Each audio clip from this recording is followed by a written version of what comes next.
Welcome to OG Searcher.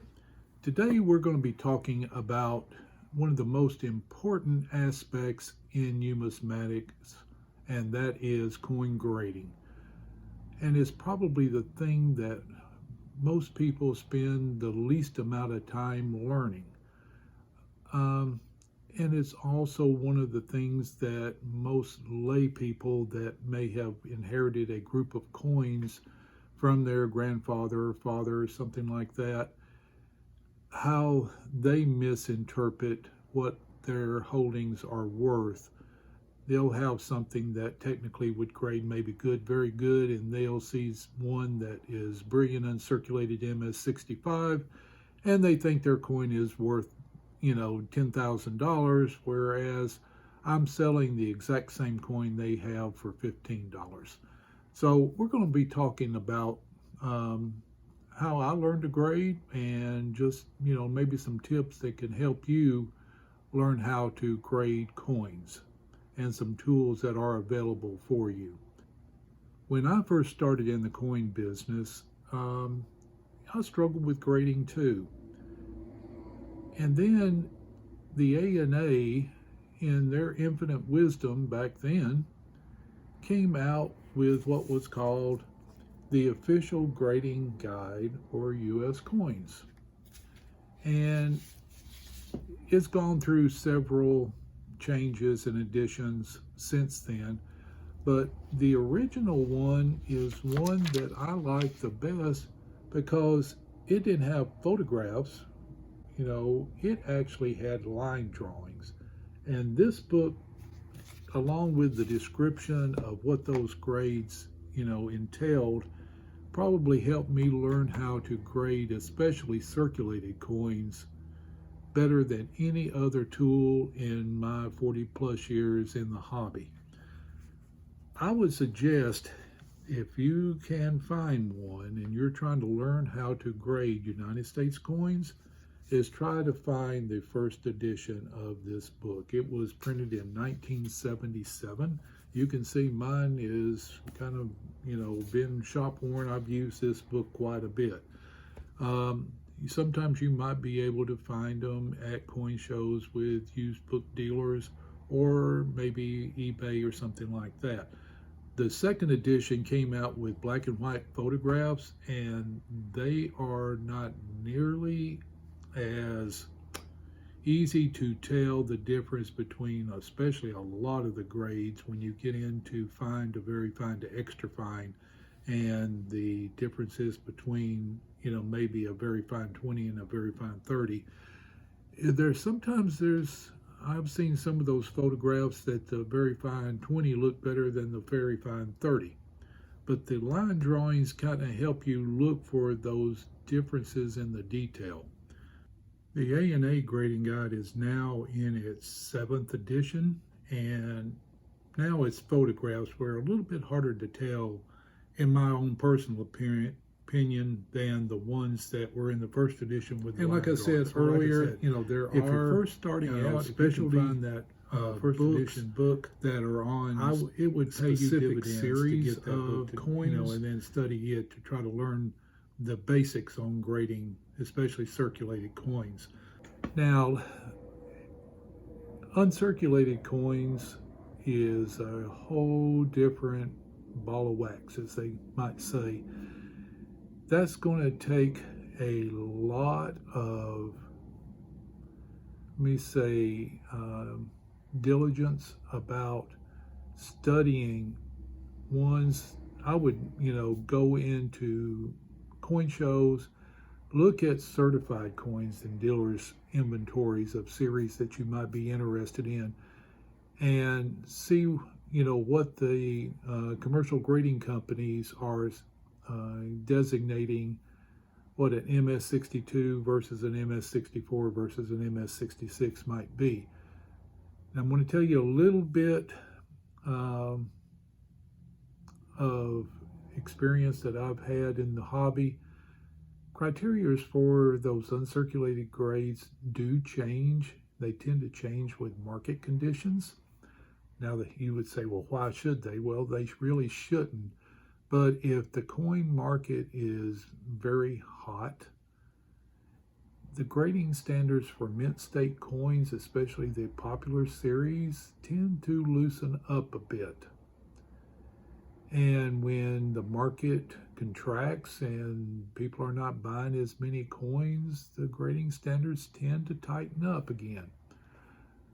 I could actually, and I've done this before, gotten 10 coins, the same date mint mark, and supposedly the same graded condition. Let's just take, for example, MS63. And I would get like 10 MS63 18840 Morgans, very common date and mint mark and uncirculated. In fact, I just bought a roll this week. But if I laid out those 10 and covered up what the grading company's grade was on those and asked you to rank them from 1 to 10, you would probably be able to do that. And so you say, well, why should I be able to? They're all the same. You shouldn't be able to. But again, they are variances in those grades. There are ugly ones that are in a specific grade. There are very pretty ones for a specific grade. There are dealers that make a living just looking for coins that they might be able to crack out and get into the next highest grade when they certify them. So even the grading companies, I've actually cracked coins out, sent them in, and got a different grade on them, both positive and negative. So even with them, they're not. It's not an exact science on their part. They're selling you an opinion on that date and time. So you've got to keep that in mind. Your job is to decide if you agree with that number that they've assigned to it. Don't just take it for granted that that's the grade it is. There's coins that are in MS63 holders that I won't even look at twice about even buying. You know, as I look at it and just put it aside. It's not even a consideration. I don't care what the price is. But there's ones that I see that I will actually pay above the wholesale value for because they're so pretty.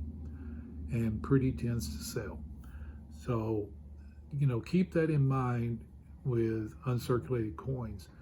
And copper is, again, a different story altogether when you're dealing with, because they not only is it uncirculated, but they also grade it by how much original mint luster is left. You can have completely brown unks, you can have red and brown unks, and you can have totally red unks. And the red unks are sometimes, you know, I've seen red unks that I didn't agree with that are red. I've seen red and browns that are mostly red, and I've seen red and browns that are mostly brown. Now, if you were buying red and brown Indian head cents, let's say, and you had one that was mostly brown versus mostly red, and they were the same price, which one would you buy?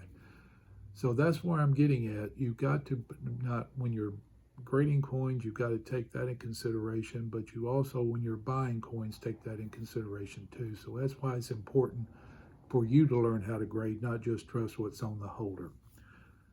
Now, how does cleaning affect what a coin's grade is? Well, technically, a VF coin, whether it's cleaned or totally original or totally corroded, VF detail is VF detail. But then the cleaning comes in as far as desirability. Now, I'll be completely honest with you. Yes, I clean coins. There's coins, in fact, I've cleaned coins today. I get coins all the time that had been improperly stored for 30, 40, 50, 60, 100 years. And to get them into a state where somebody will buy them, I have to do a little tender loving care to them. And the key is you do as little cleaning as possible to a coin using the proper methods and the proper materials to get it into a state where somebody would want to purchase it. coin I cleaned today had been stored in holders that were heavily impregnated with PVC. If you don't know what PVC is, it's polyvinyl chloride, and over time it's a plasticizer in plastic that makes plastic pliable. And over time that PVC leaches out and leaves a blue-green deposit on coins. On silver and gold, you can usually cut it off pretty easily with either acetone or MS-70, but when you're dealing with copper and nickel coins, it can actually destroy those coins. And I've seen some coins that would have been absolutely gorgeous and very rare coins that had been left in these holders for a long period of time, and the holders, just the chemical in them just absolutely ate them away. And there's not a thing you can do. Now, you would say, well, the grading companies won't clean or grade coins that are cleaned. Oh, yes, they will too. In fact, I'll tell you a dirty little secret in the hobby. Most uncirculated coins, that, especially silver ones that are completely white, have been cleaned. Shock. Another dirty little secret. Coin grading companies will clean them for you and certify them. They're not saying that they will not grade clean coins. What they're saying is they will not certify improperly cleaned coins. So if they are designating a coin as improperly cleaned, so that may mean you can infer that there are such a thing as properly cleaned. And that's where you get into the gray areas of what is properly cleaned and what is improperly cleaned. If I clean a coin and you can't tell it's been cleaned, I would say that's probably properly cleaned, and I would put it on the more of the lines of conserved. If you take a toothbrush and baking soda and you scrub a coin to where it looks like a chrome bumper with a whole bunch of hairlines on it, that's not going to get you any brownie points with the grading companies. They're not going to certify that coin. They'll give it a designated grade, but they're not going to guarantee the grade of it. They'll just say VF details as an example. So, and I've learned, over the 40 years it's taken me I'm still learning, to be honest with you, even over this long time, of how to properly conserve coins that need it. And just because a coin is toned doesn't mean that you need to dip it out. A lot of times you can do more harm to that coin by dipping it than leaving it as is. And there's some toning, to my own personal opinion, is gorgeous and needs to stay with the coin. Not every coin needs to be blast white. But that is one of the things that you also need to learn, is how to detect coins that have been improperly cleaned. And you might want to try to find coins that are in net graded holders by either PCGS, NGC, ICG, or ANAX, ones that have been designated as cleaned.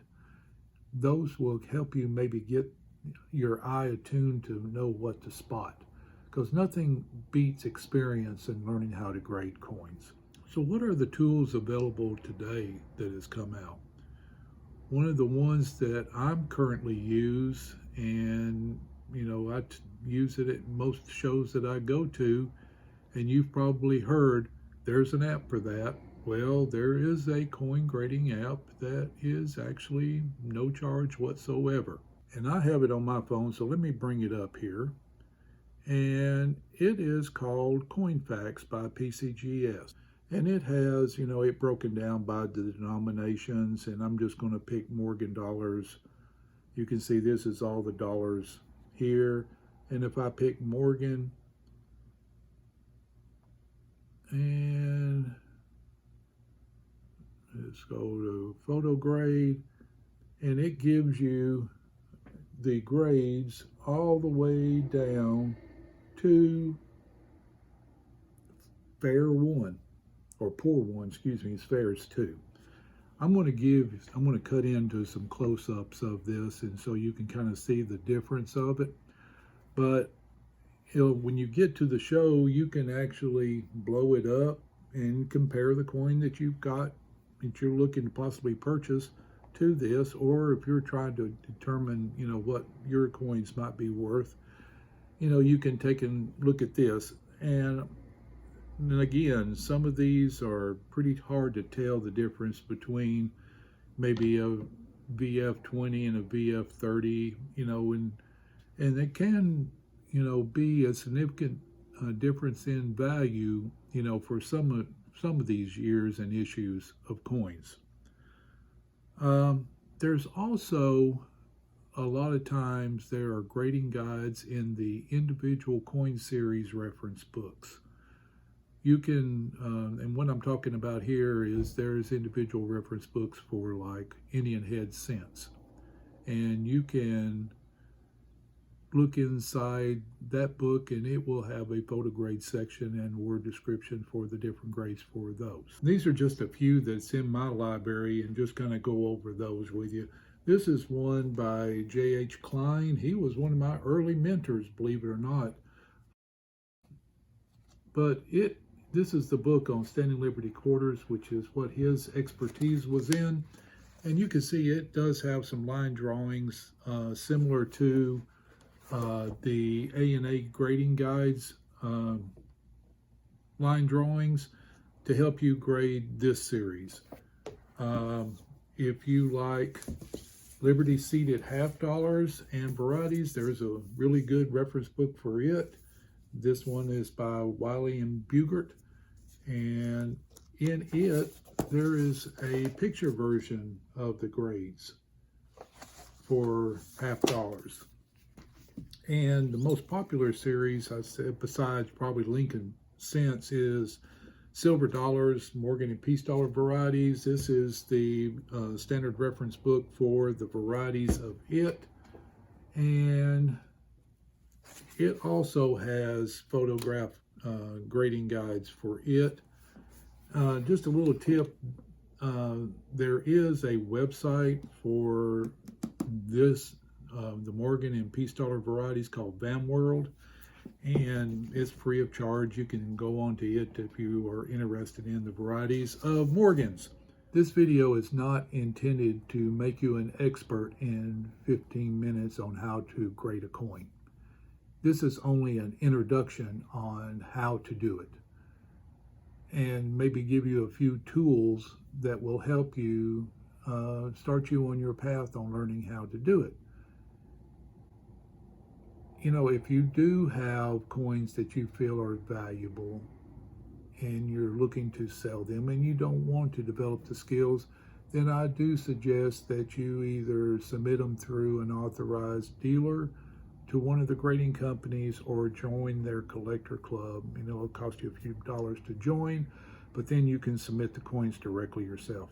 Just be prepared that it's probably going to take 3 to 6 months to get your coins back from either PCGS or NGC. ICG and ANAX, which is the only other two that I would recommend, you would get them back quicker. The fees are not as expensive to get them done, and but dealers are probably going to discount the price they will offer for coins that are graded by those two services. So just be prepared for that. I would appreciate your comments. I would appreciate you subscribing to the channel. Like I said, this is the second in a series that I'm going to be trying to do over time and do a lot more of them. So please subscribe to the channel. Give me the thumbs up if you enjoyed it and you found it useful. And please come back often. But until then, y'all keep searching, and I'll see you later.